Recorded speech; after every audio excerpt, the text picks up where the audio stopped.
প্রধান বিচারপতি DY চন্দ্রচূড় এবং বিচারপতি JB পারদিওয়ালা। বিচারপতি মনোজ মিশ্রর বেঞ্চ চিকিৎসকদের কর্মবিরতি তুলে নিয়ে আজ বিকেল 5টার মধ্যে কাজে যোগ দিতে বলেছেন। শীর্ষ আদালত বলেছে, চিকিৎসকদের নিরাপত্তার যাবতীয় ব্যবস্থা নিতে রাজ্যকে নির্দেশ দেওয়া হয়েছে। আন্দোলনকারীদের বিরুদ্ধে রাজ্য কোনো কড়া ব্যবস্থা নিতে পারবে না, এমনকি তাদের বদলিও করা যাবে না। কিন্তু আজ বিকেলের মধ্যে যারা কাজে যোগ দেবেন না, তাদের বিরুদ্ধে রাজ্য কোনো ব্যবস্থা নিলে আদালত তাতে হস্তক্ষেপ করবে না। এর আগে রাজ্য সরকারের আইনজীবী কপিল সিব্বাল আদালতে বলেন, জুনিয়র ডাক্তারদের কর্মবিরতির জেরে প্রায় 6 লক্ষ রোগী বিপদে পড়েছেন, 23 জনের মৃত্যু হয়েছে। এদিকে শীর্ষ আদালতে বিচারপতিদের একাধিক প্রশ্নের অস্বস্তিতে পড়তে হয় রাজ্য সরকারকে। ময়নাতদন্তের নথিপত্র প্রধান বিচারপতি দেখতে চাইলেও রাজ্য তা পেশ করতে পারেনি। নথিপত্র ছাড়া ময়নাতদন্ত কি করে হলো তা নিয়ে বিস্ময় প্রকাশ করেন প্রধান বিচারপতি। FIR দায়ের করতে 14 ঘন্টা দেরি হয়েছে কেন তা নিয়েও প্রশ্ন তোলেন তিনি। জনস্বার্থ মামলার আইনজীবী ফিরোজ এডুলজি ময়নাতদন্ত ও তার রিপোর্ট নিয়ে সংশয় প্রকাশ করেন। নির্যাতিতার দেহ থেকে যথাযথভাবে নমুনা নেওয়া ও তা সংরক্ষণ করা হয়েছে কিনা তা নিয়েও সন্দেহ প্রকাশ করেন তিনি। ওই নমুনা ফের পরীক্ষা করা হবে বলে CBI এর তরফে সলিসিটর জেনারেল তুষার মেহতা জানিয়েছেন। আরজিকর হাসপাতালে চিকিৎসকদের সুরক্ষায় যে কেন্দ্রীয় বাহিনী মোতায়েন করা হয়েছে, তাদের জন্য প্রয়োজনীয় সব ব্যবস্থা করতে রাজ্য সরকারকে নির্দেশ দিয়েছে সুপ্রিম কোর্ট। আগামী সোমবার শীর্ষ আদালত ফের CBI-কে তদন্তের স্ট্যাটাস রিপোর্ট জমা দেওয়ার নির্দেশ দিয়েছে। মঙ্গলবার পরবর্তী শুনানি। আমরা মনে করি একটা ন্যায়সঙ্গত আন্দোলনকে মেলাইন করা, এগুলো সরকারি আধিকারিকদের একটা অপচেষ্টা। কথাগুলো শোনা এবং এগুলোকে গ্রহণ করা খুব কষ্টের। এই বিষয়ে আমার বলা খুব নিষ্প্রয়োজন, কারণ আমার মনে হয় সাধারণ মানুষ এই মুহূর্তে সবটাই জানে, সবটাই বিবেচনা করতে পারছে।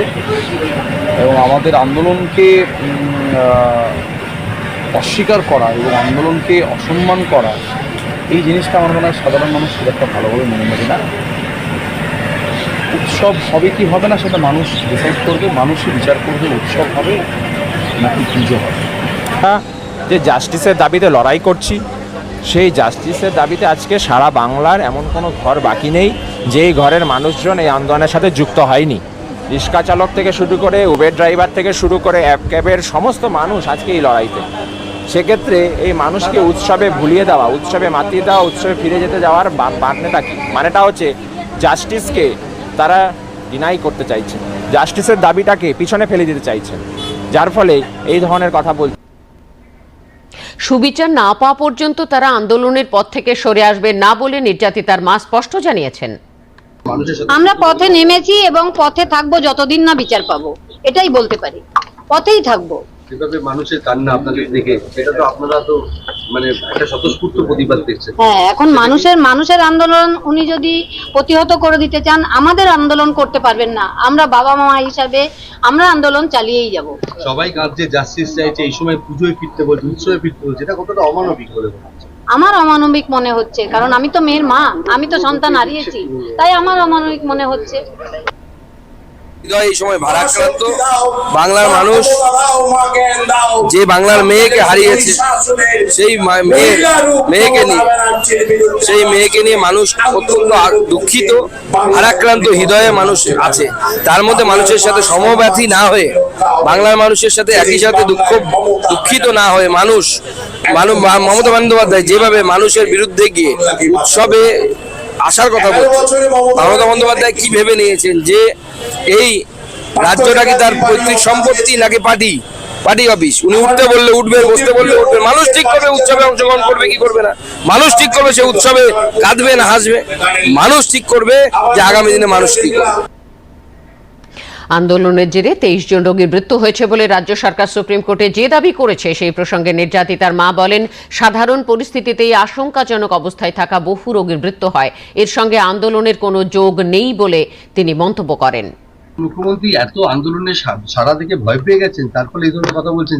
আন্দোলনের গলা টিপে মারতে উনি চেয়েছেন, যাতে আন্দোলনটা থেমে গেলে উনি ওনার নিজের জায়গায় ভালোভাবে ফিরতে পারবেন। পুলিশ প্রশাসন, হসপিটাল প্রশাসন, সব প্রশাসনের তরফ থেকেই হয়েছে এটা। কিন্তু বলা হচ্ছে যে আজকে রাজ্য সরকারের আইনজীবী বলেছে 23 জন মারা গেছে আন্দোলনের জেরে।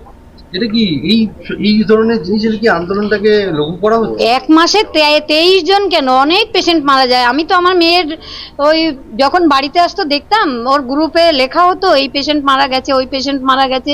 23 জন কেন, এক মাসে অনেক পেশেন্ট মারা যায়, ক্রিটিক্যাল পেশেন্ট। সেটা 23 আন্দোলনের কি সম্পর্ক হতে পারে সেটা?